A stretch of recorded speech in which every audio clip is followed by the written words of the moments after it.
the bottom line is that the most effective thing that we can do is change our diet. And it's not a matter of personal choice anymore. We have now overstepped 6 of the 9 planetary boundaries that support life on Earth. And all of them are at perilous tipping points. So it's not an academic exercise. It's the fact that we will not be able to live in the Goldilocks Earth that we've always lived in the future. If we keep going like we are, we must change. Well, welcome everybody today to the Switch for Good podcast. I am without Dotsie, unfortunately, because she's traveling, but I have an amazing guest today who we are going to learn so much from.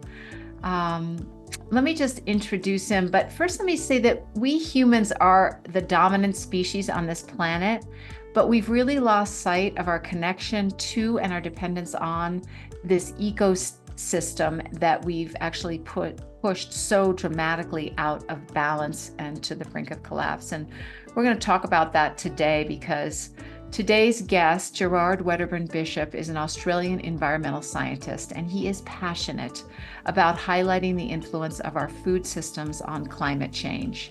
Gerard is currently the executive director of the World Preservation Foundation, but for 3 decades, he monitored vegetation cover and deforestation as the principal scientist with Queensland Government Natural Resources. He's also appeared in the excellent documentary Eating Our Way to Extinction, which discusses the issues we're going to talk about today, but with some really amazing video, and I highly recommend that documentary. So from the carbon footprint of raising livestock to ocean degradation, Gerard will teach us how our everyday choices have far-reaching consequences. And so I hope you all stay with us as we learn about the connection between animal ag and climate change, and then discuss what each of us can do to make a positive difference. Welcome, Gerard, to Switch for Good podcast.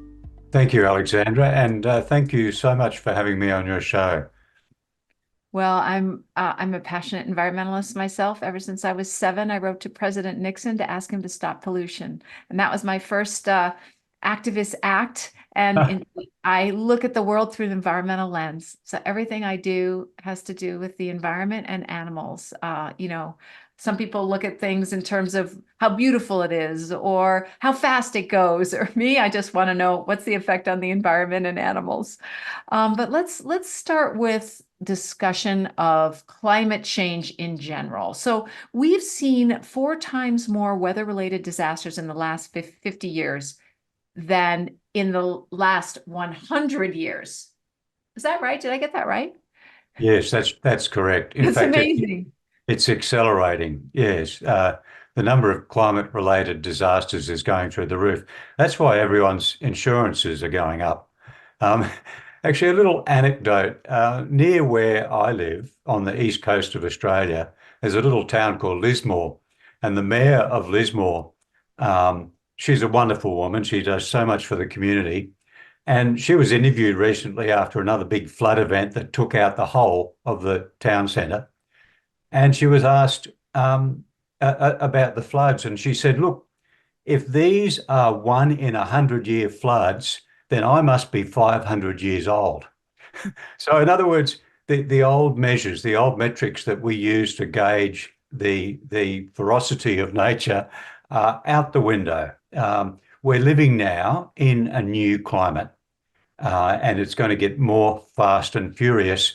The climate warming, the global warming is actually accelerating, and I'll talk a little bit about that later.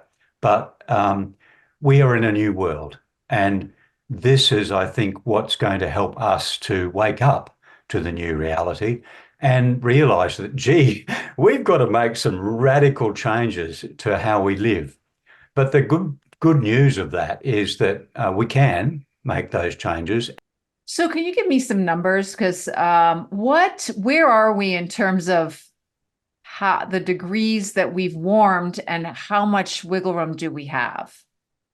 Yeah, the numbers are rather scary. Last year was the hottest year on record globally, and it looks as though we've actually nipped past the global 1.5 degree warming already. it was predicted for another few decades in the future, but it looks like we've already come past that. And it was set up by the Paris Accord, 1.5 to 2 degrees warming. They wanted to limit it to that amount of warming. Beyond that, they said it was dangerous climate change. Well, the fact is that if you live in an area where you've had mega droughts year on year, or you live in an area that's flooded, or you've lost your water supply through you're not getting the snow melt that you used to get, those people are already feeling dangerous climate change. Can I just comment about the snow melt? Because I think a lot of people don't understand this. For example, I've spent 40 years of my life in California, and we're getting a lot of rain right now, which, some people might say, well, that's great. But what we really need is snow melt, because the snow melt melts gradually, whereas the rain comes down torrentially, doesn't get absorbed, grows, causes the the vegetation to grow. And so in the summer, when it's dry again, we now are primed for fire season. And when you talked about the mayor near you, actually, I know friends who can't get fire insurance anymore. Just companies know that there's going to be so many wildfires, they're not going to be able to afford to rebuild all the buildings that are going to be damaged because we have so many fires. Yeah, so it's hitting us in multiple ways. Though those who live in the floodplains or those who live in the forest, they're every dry season, they're worried about their future. Is this forest going to burn, and will our house survive? Or this flood that comes, how high will it be? So you have evacuation plans and the rest of it, and they're the ones directly impacted by climate change. But the rest of us are impacted, exactly as you say, by insurance. My house insurance, I'm well above the floodplain where I live, and it's suburbia. And my house insurance went up by 80%, and that's not uncommon. So, all of us will be impacted, whether we like it or not. So where does animal ag factor in here?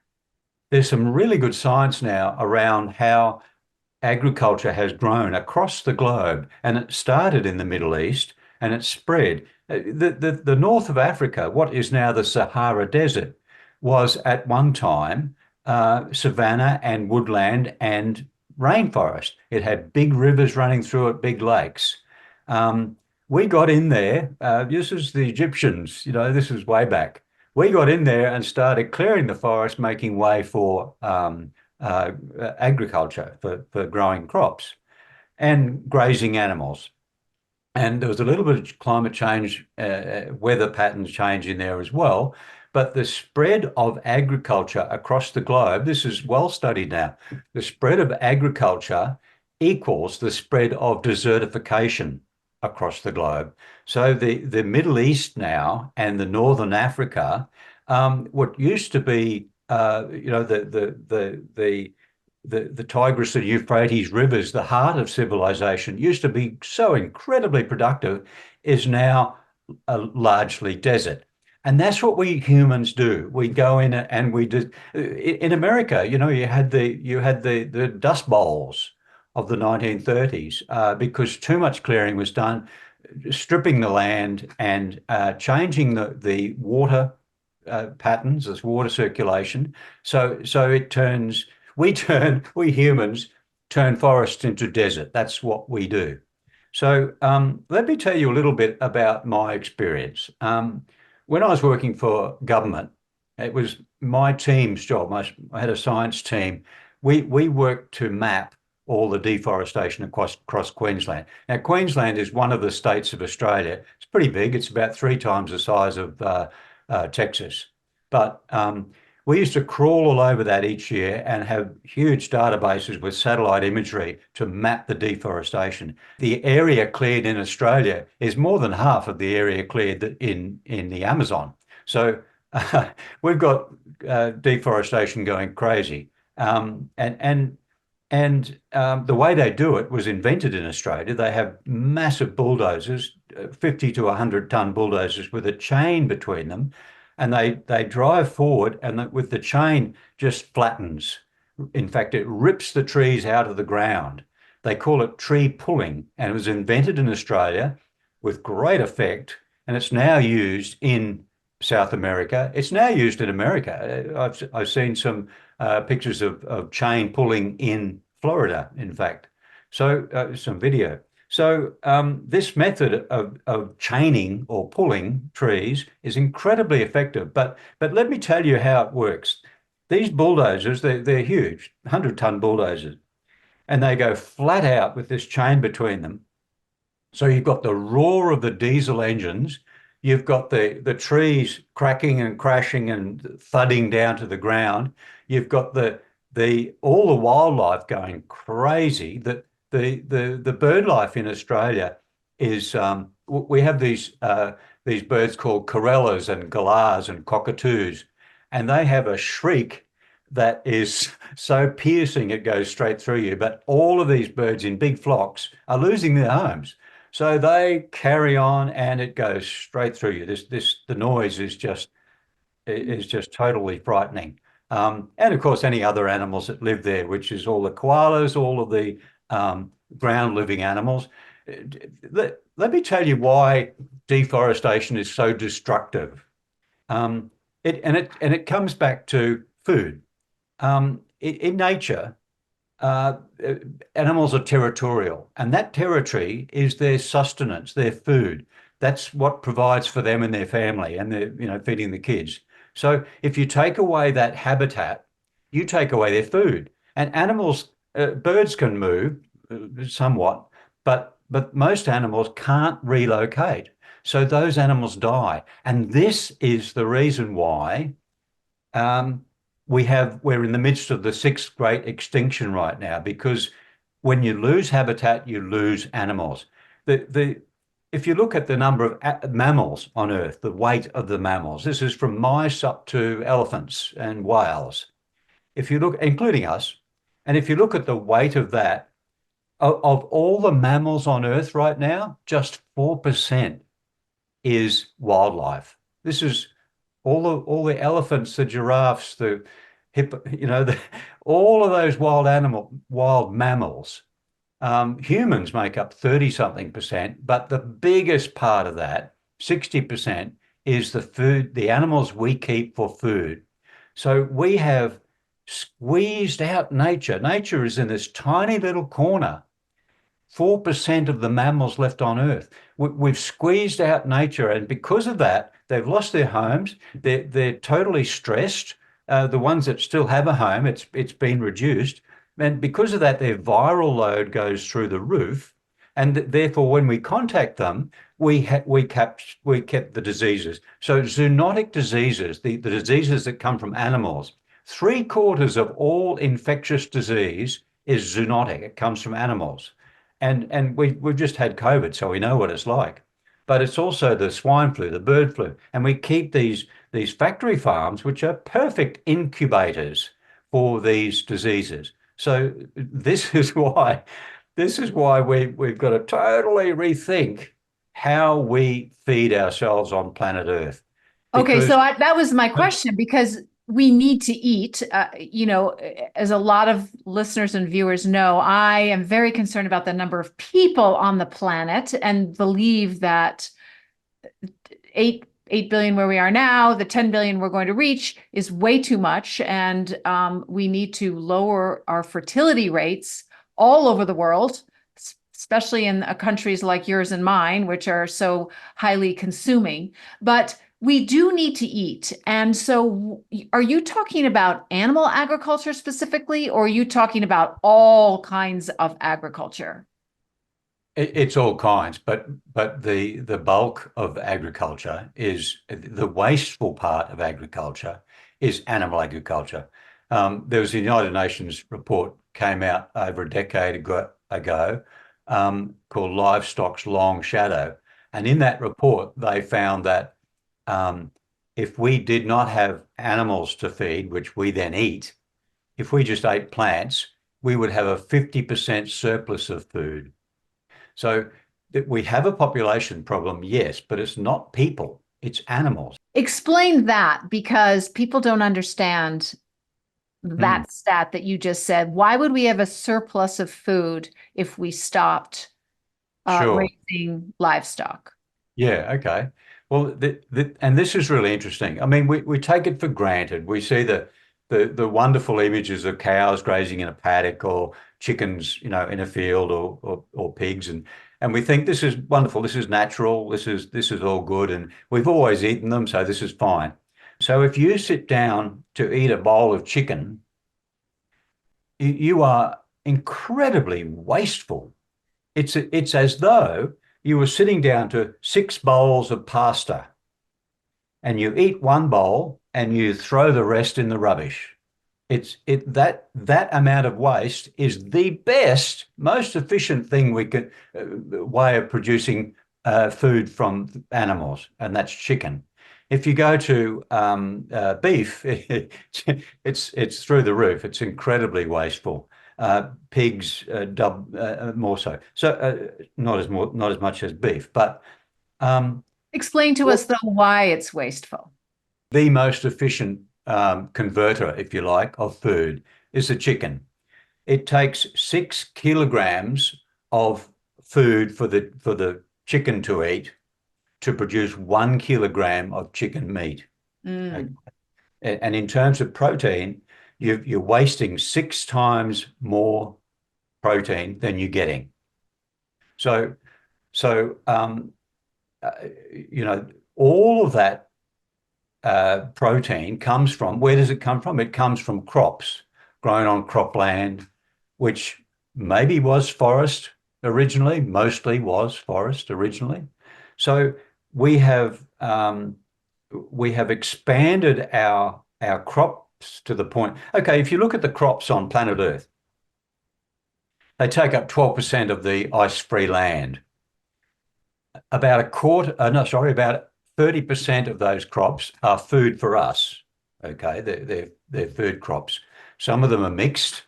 For example, the palm oil. We get the oil, and the kernels go to feed dairy cows. Um, Soybeans. Some of them come to us in terms of oil, and most of it goes to feed animals. But this is if we were to eat the crops directly, we would need one small fraction of the crop area needed to feed animals that then fed us. Mhm. So that's the waste. And when I say waste, it's not hypothetical. It's every every bit of land that we can save from cropland is wildlife habitat. So and the experts are saying now that these are the planetary boundaries. The worst of those is biodiversity loss. The thing that the the the the impact of humanity on planet Earth is worst in the loss of wildlife. And we've done that, this biodiversity loss, and we've done that because we've taken up so much land. So every little bit of land that we can save, every chicken meal that we say, no, I'm not having chicken, I'm having pasta and mushrooms. Every meal that you can eat that's not meat is saving so much land and giving back wildlife habitat. So this is the incredible thing. It's not as though we need to, like climate change, like fossil fuels. Most people think, oh, it's beyond me. I've changed my car, light bulbs, etc. That's as much as I can do. But when we come to food, which is much more serious on all facets of life, we can make that difference. We can choose. We don't need to wait for governments. I've done a lot of work on planetary boundaries, right? And what impacts that? Well, food is the biggest thing that is crippling our planet. And the bottom line is that the most effective thing that we can do is change our diet. And it's not a matter of personal choice anymore. we have now overstepped 6 of the 9 planetary boundaries that support life on Earth. And all of them are at perilous tipping points. So it's not an academic exercise. It's the fact that we will not be able to live in the Goldilocks Earth that we've always lived in the future. If we keep going like we are, we must change. It's not a So, personal okay, choice. so we must change. Are you saying change to vegan? Absolutely. Or more plant-based, down that end of the spectrum. Can you give The me some stats about like how, because a lot of people are like, well, people aren't going to go vegan. They want their meat. What kind of, Yeah. how many people need to do this for us to make a measurable difference on wildlife? Because that's what you've been discussing. I want to tie it into climate change right after this, but you've been discussing biodiversity. Yeah, okay. So the impact on wildlife, yes, this is and climate. Um, this is huge. It's so different to the commonly held belief.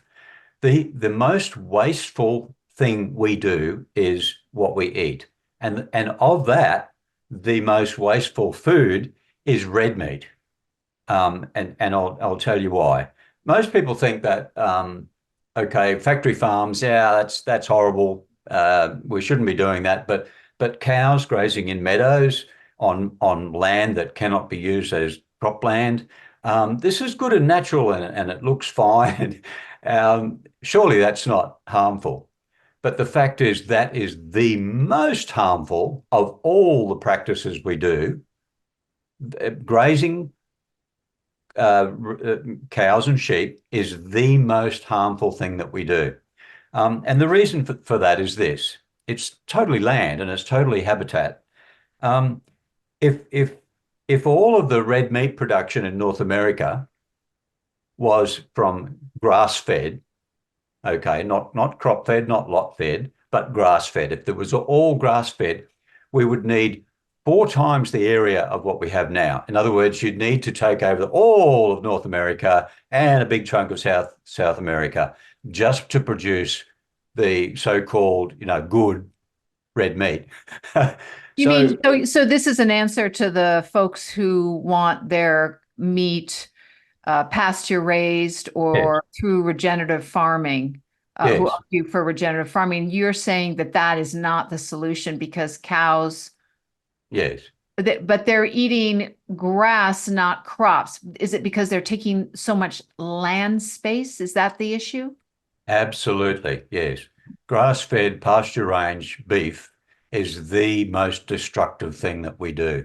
Um, in most countries, North America included, most of the land that is now grazing land was forest.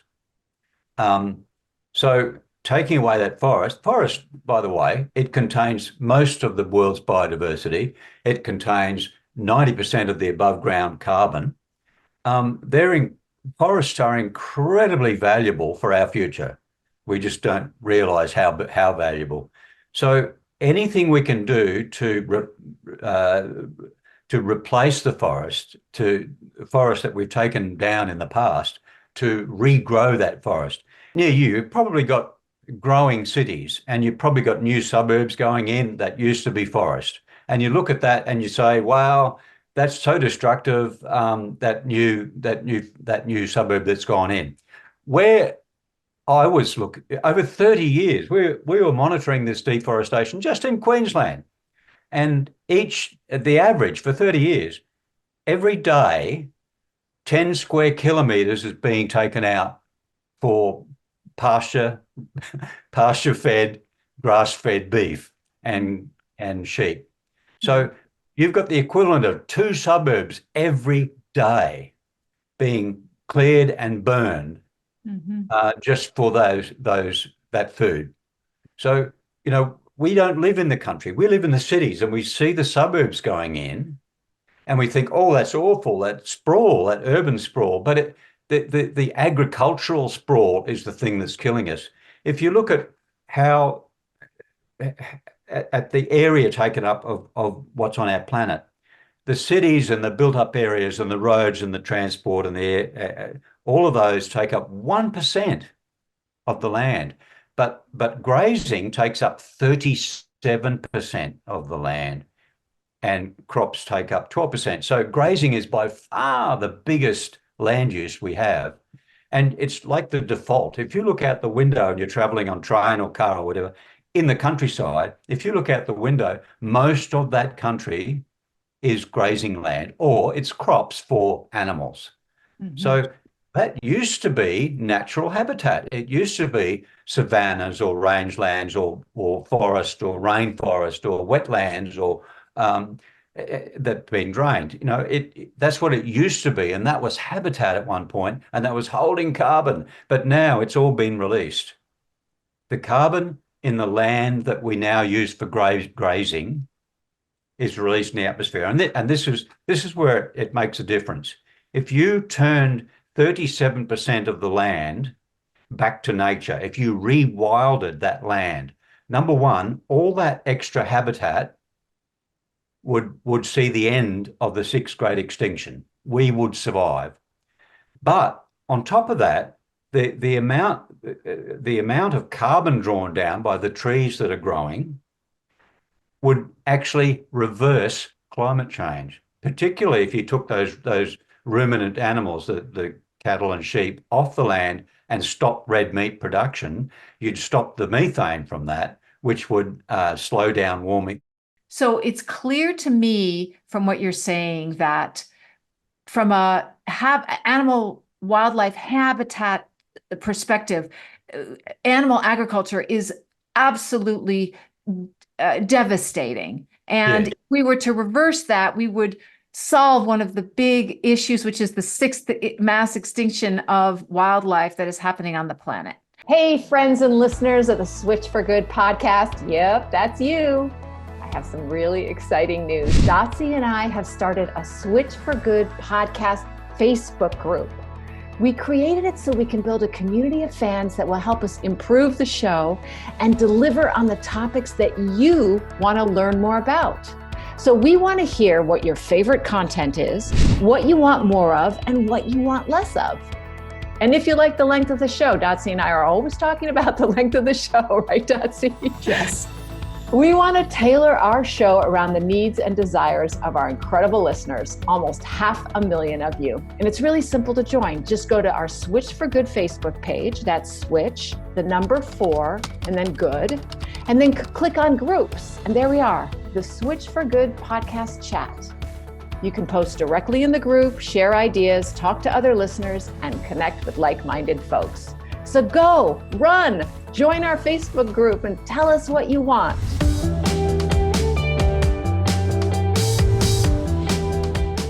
Now, how does animal ag tie into climate change, though? Animal agriculture and climate change, these two are interlinked a lot more than the common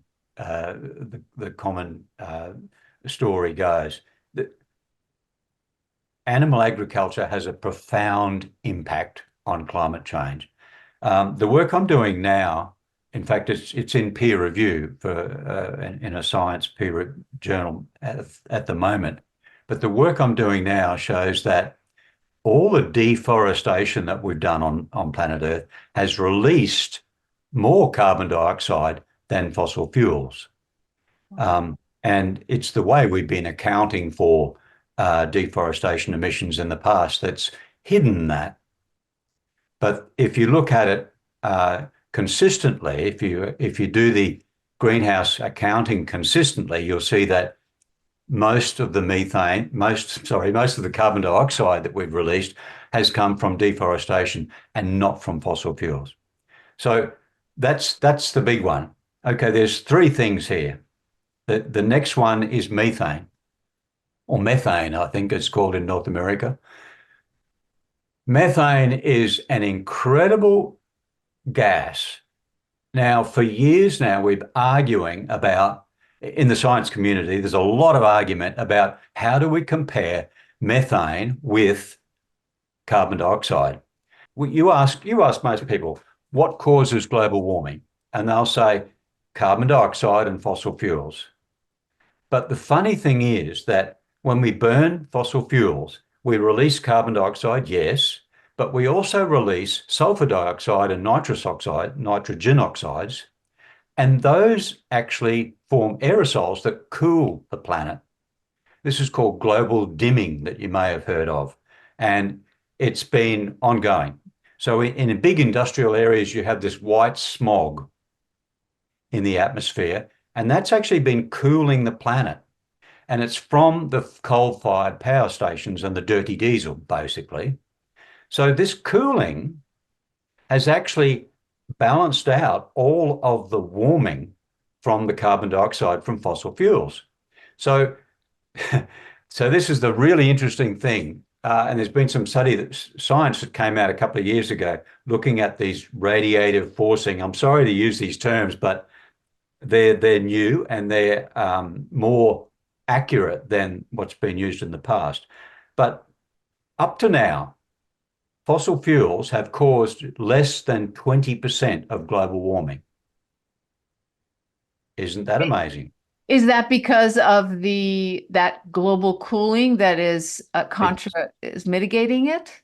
Exactly right. Now you're giving an argument to people who say, you see, we can just keep going at business as usual because look, it's canceling itself out. Yeah, but the problem is that around the world there've been lots of efforts to clean up the skies, to get rid of that, because it causes acid rain and it causes respiratory problems, all sorts of nasty things. So governments have been trying to clean up, and they've been very effective at cleaning up the atmosphere. And because of that, the cooling effect of these aerosols is diminishing rapidly. And that is the reason why global warming is accelerating, because we're taking the cooling away and we're letting the warming go rampant. Well, I thought it was because of the fact that there was an accumulation. For example, the heat is causing less snow to be on the mountain so that the sun is not reflecting off that snow. It's melting because of warming, and now the world has become darker, so we're absorbing more of the heat, and it's just this cycle of us digging ourselves deeper and deeper into climate change. Yes, you're dead right. This is what I've explained is just one of the reasons why the global warming is accelerating, but it's about to be the major reason. So carbon dioxide has been from fossil fuels has been masked. So the warming we're experiencing right now, where has that come from? And half of the warming we're experiencing right now has come from methane. So most of that methane, we know the biggest source of methane is animal agriculture. Okay, methane's an amazing gas. It only lasts about 10 years in the atmosphere, so it's incredibly warming, but it doesn't last that long. So this is great news for modifying our future. If we want to cool the planet, we've got to find something that will leave the atmosphere really quickly, and the only thing that can do that is methane. So if we have enough determination, we can actually cool the planet in the coming decades just by reducing the methane emissions. And of course, the biggest one is animal agriculture, followed by coal mine and fracking. Explain why animal agriculture emits so much methane. For animals to digest grass, they need all these bacteria that help them do it. We have the same. We have bacteria. But for animals, for grass is a lot tougher than the food we eat. So they need these bacteria working on the grass to break it down for them to take the food. And these bacteria cause methane emissions. So the cow is chewing away at the grass, and it's chewing away at its cud in the back of its mouth. It brings it back up and chews it again and chews it again and swallows it again. And that's releasing methane, most of it through their breathing, through their mouth, some of it from the other end. So And does their really, manure also emit methane as it decomposes? Because as yeah. we know, there are billions and billions of livestock all over the world, and they're going to the bathroom on a regular basis. I think Yeah. pigs emit more feces than humans do, and per day, and so it can get a lot of Mm, feces degradation and methane emissions. Is that right? absolutely, yeah. Um, in fact, most of us don't realize that the meat that we eat, they're all babies.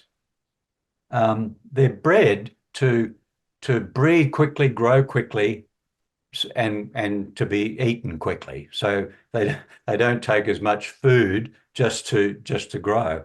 In fact, pigs, for example, pigs live for 15, 20 years normally. We breed them to 100 kilos or so in 5 months in a feedlot situation. I mean, these pigs are bred so that they're screaming for food. They're hungry totally all the time, and they eat 5 times more than we do, and they poop 5 times more than we do. So if you look at a factory farm of say 100,000 pigs, which is not unusual these days, you've got several the same amount of effluent as you do from a city of 1 million or two. So, and none of it's treated. It sits in lagoons, and methane, as you said, is emitted from that, as well as other nasties.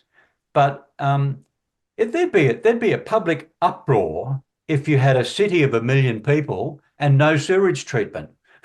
You know, why is it that we allow that just out of town, and these feedlots situations with pigs and chickens and cows in feedlots? Yeah, they And just leave them, they just leave all their manure in these pools, and yeah, the methane will basically go up into the air, right? As it yeah, decomposes. Yeah. absolutely.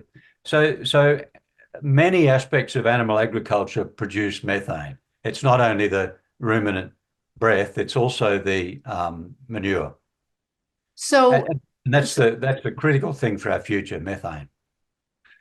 what I'm hearing is that that methane has some good qualities and that it doesn't last long, so that if we can get it out of our atmosphere and our daily life, then we can really make a big dent in the climate warming gases that we're emitting and that are staying out in the atmosphere.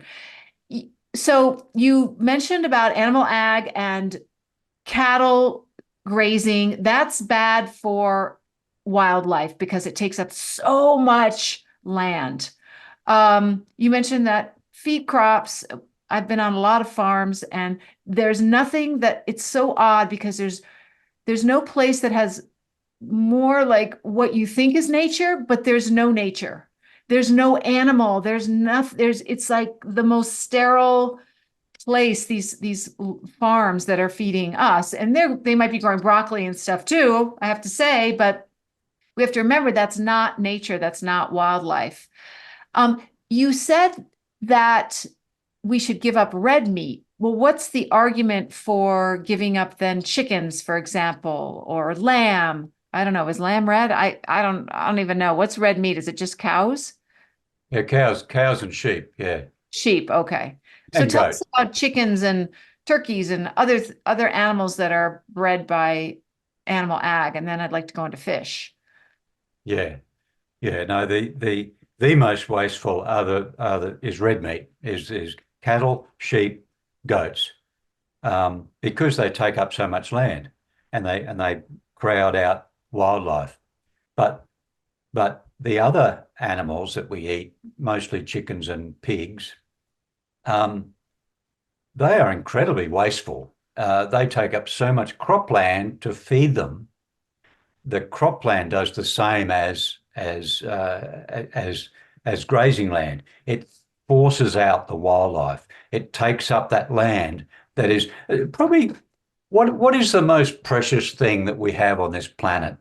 I would argue, apart from family, I would argue that the most precious thing we have is our land.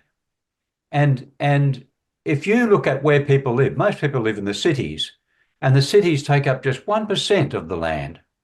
But the land that we squander for grass-fed, pasture-raised, regenerative grazing or regenerative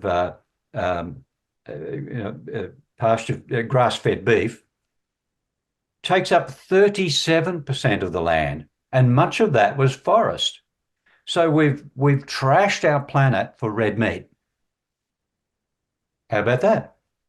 But we've also trashed our planet for chicken and pork because we grow so many crops for those. And look at what we do with the waste. The waste from these animals is now considered the greatest environmental pollution on Earth. The waste from those lagoons that we were talking about a minute ago ends up in the groundwater, ends up in the waterways. It kills rivers. It kills the ocean. There are now 300 to 400 permanent dead zones in the ocean, caused largely by concentrated feedlots, where you're bringing the nutrients in from all over the country, and you're feeding them to these animals, and you're concentrating their waste. So you've got the waste in a very small area, and places like Iowa that are, pig areas. The only way to reduce that nutrient pollution is to reduce the number of animals. That's been studied again and again. In fact, the kerfuffle that was in the Netherlands recently, where they had the farmers protesting, that was a bit of a beat up, but they've known for decades that they've got way too many, particularly dairy cows in the Netherlands. So no government has had the guts, if you like, to enforce this reduction in animal numbers. And a few farmers. Well, how would you do it? I mean, wouldn't you just you don't need to kill animals, you just don't breed them. Absolutely, Because yeah. as you said, they die anyway. Chickens are 49 days old, pigs are 6 months old, dairy cows are 5 years old, and they keep producing one animal a year, dairy cows, and then beef cattle. I actually don't know how old beef cattle are when they get slaughtered. 2 years, maybe? Yeah, 2 to 3 years, yeah. Yeah, So so they're babies, they're all babies. yeah, it doesn't take, you won't have to have a slaughter. You just stop breeding them. Absolutely, yeah. We have so totally changed the natural order of things. I mean, it's disgraceful. I feel disgraced to be a human sometimes, what we've done to these animals. Oh, yes. Oh, But yes. it's in exploiting these animals and in destroying the habitat for wildlife, we're not only influencing them, we're affecting ourselves. We humans depend on healthy ecosystems for our lives. We couldn't live without these ecosystems, without all the insects pollinating our crops, without the fungi that grow in the roots of the trees and the roots of the plants to produce the food that we eat, without all the bacteria living in the soil producing fertility and the nutrients that we eat. We don't realize how dependent we are on healthy ecosystems that we take for granted, and we're absolutely trashing them. So the biggest impact that we have on planet Earth is animal agriculture by a long shot. Are you saying that we need to stop all animal agriculture? Well, if we did, we would have paradise on Earth. It's not going to happen that way, of course. But well, right now the stats are that we're supposed to be doubling our meat production between now and 20 years. That's right. So, that's right. And now why is that? Why, even with this knowledge about how damaging animal agriculture is, why are the stats that way? Is it because of the population is going to be at 10 billion then, or what? Yeah. There's two main reasons. The major reason, the first reason, is that as countries grow wealthier, the natural tendency is to eat more meat. meat is seen universally as a luxury product, and hey, we can afford it. This month we've got the money to buy meat. See, in most subsistence communities, they have goats, they have cattle, not for the meat, but for the milk, and that has provided and so on. But now they can afford to buy meat because it's cheap. I mean, it's factory farm now, and the grey, yeah. So that's the number one reason. The second reason is that the population is increasing in some areas. The good news on population is that we've actually peaked in our population growth rate. The percentage growth rate peaked back in 1960, and countries are peaking. There's a lot of countries now that are actually reducing in population. Eastern Europe, for example, Greece, Italy, Eastern European countries. Japan's been decreasing its population for decades. China has just now started to decrease its population. So if it weren't for immigration, America and Australia would be exactly the same. Our population would be going down.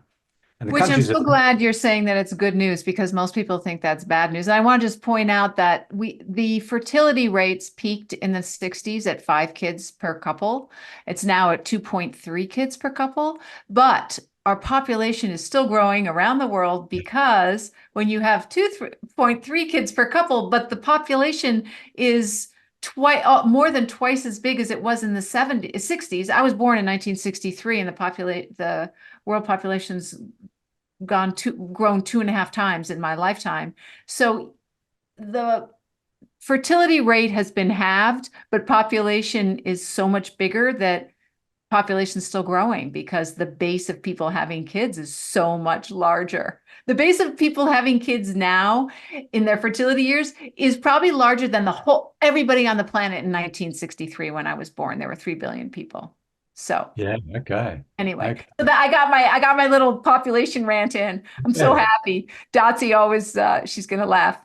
Can we talk about fish? Because I hosted I was the host of environmental panel, and there was all these environmental scientists, these really, really smart people, and none of them were vegetarian or vegan. Now, this was in the 90s, okay, but they were all eating fish or pasture-raised cattle. And this was this is what they're doing, and they're environmentalists. And I was shocked. Tell me what you're seeing out there among scientists like yourself. And what is the damage that they're doing by doing this thing, especially switching to fish, which is what everyone thinks is sort of a better alternative? Yeah, eating fish it's a tragedy. We've now, of the fish that we eat, we've now destroyed 80 to 90% of the fish that we eat, the big fish. And we're starting to move on to those other species. This is the open ocean fishing, right? And coastal fishing. We're moving from species to species, and we're destroying them, and we're moving on to the next one. A couple of decades ago, there was a big kerfuffle in Australia because the fish that we normally ate in the fish and chip shops wasn't available anymore. So they're introducing this new fish called orange roughy. And I don't know if you've ever heard of it, but I don't know its species name, but it's a deep sea fish caught out in the open ocean, and it's a big fish. They grow to more than 100 kilograms, and their habitat is well known, so they plunder them. And so orange roughy became the fish of choice. But these fish, they grow to more than 100 years old. And we've now depleted orange roughy. You can't get it anywhere because we've just wiped them out. And that's what we humans do. All the cod of North America and in the UK now, you cannot get cod. It's illegal actually to sell it because it's overfished. It's gone, pretty much extinct. And that's what we do. We just rapaciously eat until we've eaten it out. Now, so most of the world's fish now, more than 70%, are fish farm grown, and that those it's just like a feedlot on land. These combined the confined animal feeding operations, they have an enormous amount of fish, and an enormous amount of waste, and they feed them. They because they're in such close proximity, they have all sorts of issues with lice and with diseases. So they've got to pile all the chemicals onto them, um, and and and that's what we eat. And you've heard the story on eating our way to extinction, how regular eating of fish is toxic.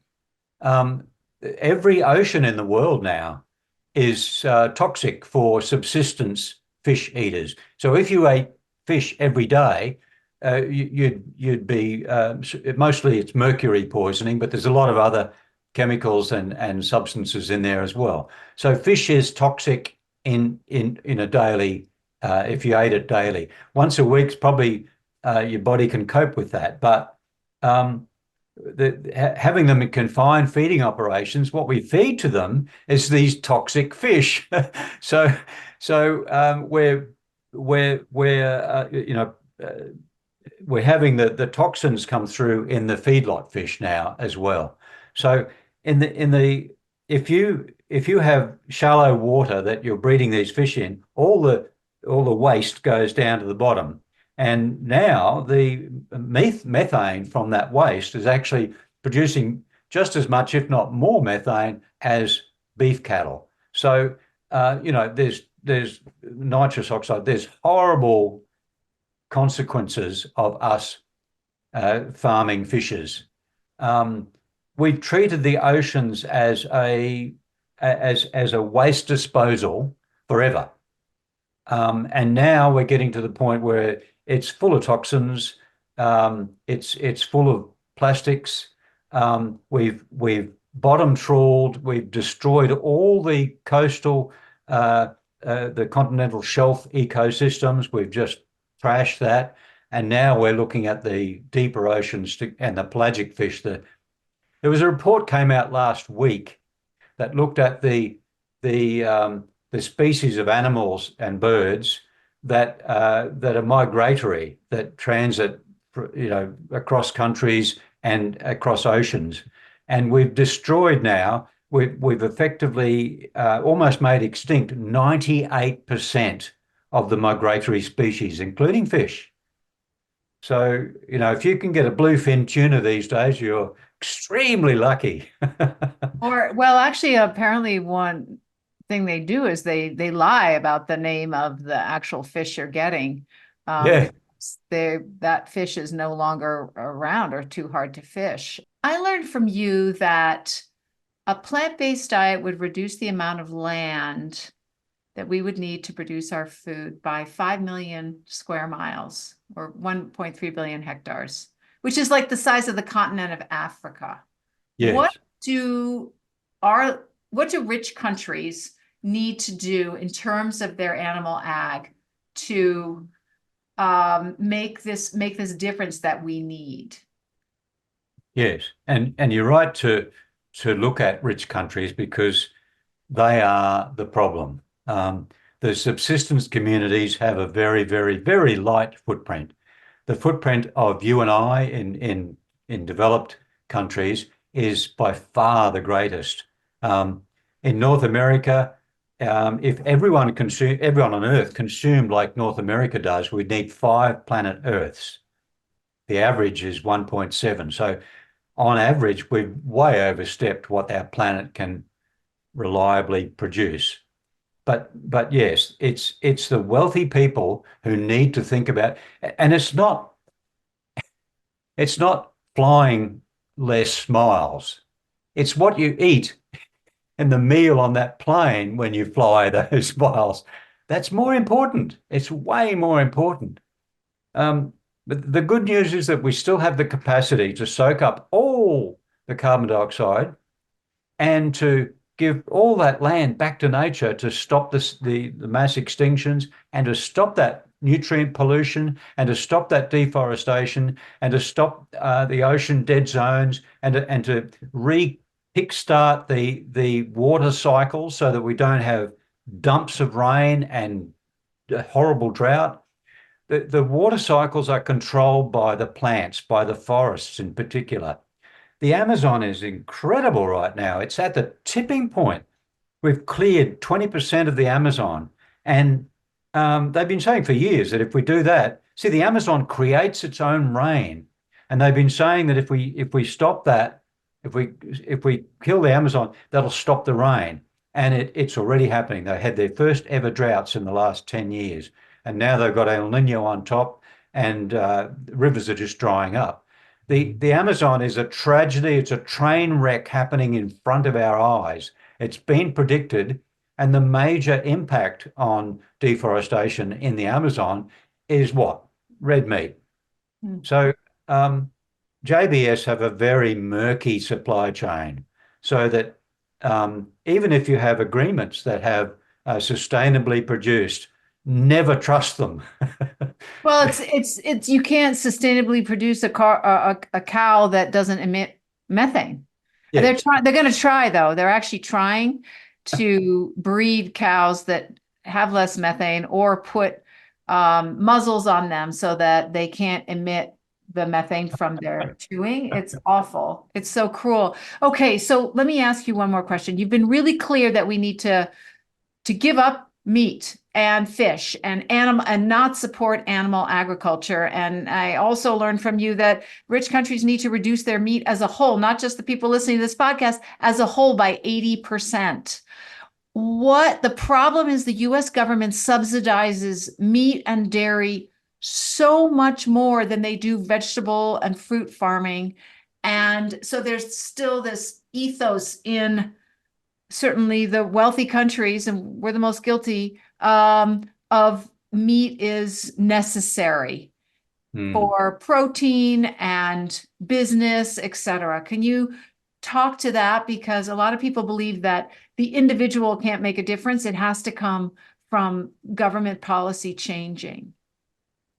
Yeah, no, that's a really good point. And I might preface my comments by saying that governments give subsidies to the people who complain the loudest.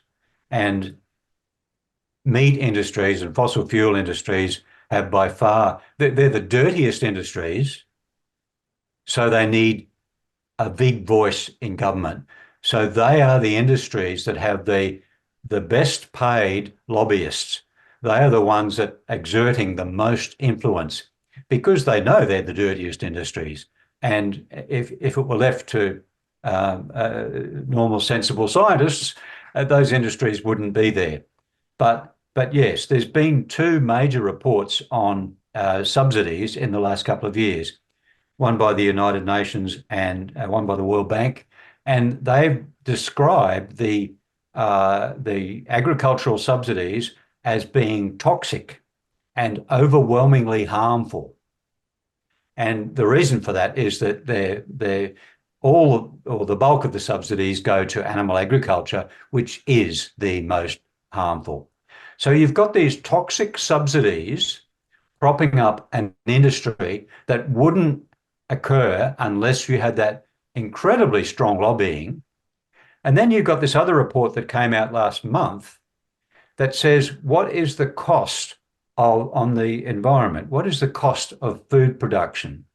And it's something like 10% of global GDP. It's $10 trillion per year. And the cost, this is the cost of the ecosystems and biodiversity. So what does that mean? Okay, it's the cost of to the climate. It's the cost of if that grazing paddock was not there, it would be forest. Okay, so you can value that with per ton of carbon, and they have done that. It's the cost of the loss of that ecosystem. It's the cost of that water cycle, and it's the other biodiversity services, ecosystem services. I once heard a talk by an amazing guy called Daniel Schmachtenberger, and he said the value of one tree is $1 trillion, and he reasoned that like this. He said that tree is an ecosystem. It provides habitat for the animals that live in that. It holds the earth so the earth doesn't wash away. It creates the rain by emitting not only moisture, but also the aerosols that form rain droplets. So the trees, and we know this, the trees, the forests create rain. Okay. If you haven't got the rain, then you have droughts. Okay. If you haven't got droughts, then you have famine. And if you don't have support systems like they did in Syria for the millennium drought, you have migration. And when you have migration, you have they moved into the cities. There's Shiites and Sunni Muslims shoulder to shoulder. You have social tension, and migration, immigration into Europe, and all the problems that caused. And you have social conflict, and then you have armed conflict. So he equated that tree to armed conflict. And every link of what he talked about is dead true. So we have no idea how powerful those forests and those trees are. And by by restoring those forests, by rewilding, we can tame the climate once more. The water cycles will be tamed. The drought, the extreme drought, will be moderated. We have no idea the power that's within every meal that we eat. It's phenomenal. Well, thank you for sharing that with us. And I know that you talk a lot about how it's so important to eat vegan and also to plant trees. So that's something that we can also do, each of us, in our lives. Well, it is out there in preprint, but I'd wait until it was peer reviewed. But yes, that paper shows that if we do the sums on greenhouse accounting consistently, it shows that animal agriculture is the leading cause of climate change. But I don't want to promote that too much because it's not out there in the peer-reviewed literature yet. I'll edit that part out. Definitely mention that, and if you're searching for it, you can find the preprint probably. But yes, this is we've got it so wrong with our greenhouse gas accounting, and this is setting the record straight. But yeah, so I just want to point out to you, my shirt, this says eat plants and plant trees.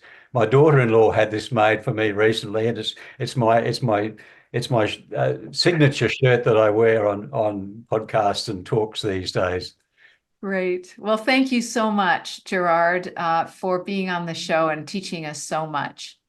Thank you so much, Alexandra. It's been wonderful. I hope I haven't bored you with all the my mumblings, but it's been wonderful. Thank you.